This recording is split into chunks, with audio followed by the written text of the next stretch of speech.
What's going on, everybody? Welcome back to another video. Today I'm doing a big announcement. But you know me, I never take things very seriously. So let's get into character. Yes, that is correct. I finally got one of these Ninjago straw hats and it's sick. But now, on to the announcement. So if you guys remember, a long time ago on my channel, I wrote a really short story about basically Cyrus Board creating time travel and the ninjas doing this whole crazy thing. It was a pretty interesting little story there, and I wanted to do another one, but a lot larger of a scale. So that's what I'm doing. Introducing to you Ninjago After the Empire. This is going to be a short story about sort of how things took place after Prime Empire and after everything showed up out of the portal and everything. It's going to be basically another story spiraling out of that. It doesn't really have to be canon. I made it as canon as possible, but obviously it's not. Let me show you the characters and the plot.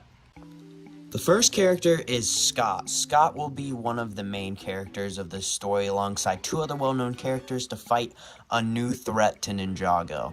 He is going to be, one of the three main characters, with two other well-known ones, and they are going to be fighting this new threat that, sort of spiraled out from when Prime Empire took place. Next is Okino. Okino will also be one of the three main characters to help fight the threat to Ninjago. And I forgot to mention, but all of these characters are basically trying to find themselves because of, Prime Empire is haunting their dreams. So they're just trying to find themselves again. And this story kind of gives them the strength to do it. Next is Racer 7, and Racer 7 will be the final of the three main characters that fight this new threat. She still races and everything. You'll see more of that in the story. It's gonna be really cool. Next is Milton Dyer. Milton Dyer helps give background to the main villain of this series and helps Scott, Okino, and Seven when they need information about this person. Basically, this villain is someone that we don't know as fans, but Milton Dyer actually does know. Someone that has only made their appearance now. They didn't really make much an appearance back then. Next is the Red Visor. With hundreds of thousands of these robots being produced by our villain, they will act as foot soldiers in his conquest. The villain of this series finds out how to create more of these guys, and basically creates a lot to help him in his conquest in a sort of revenge type way. Now, who you've all been waiting for, our main character, James Crawford. When Prime Empire was shut down, his anger fueled him into building Prime Empire once again and terrorizing Ninjago through his work.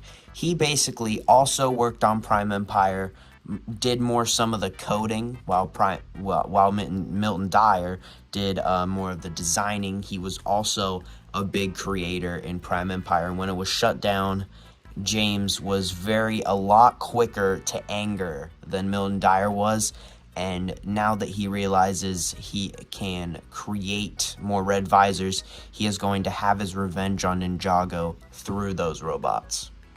Finally, we have another familiar character, the Mechanic.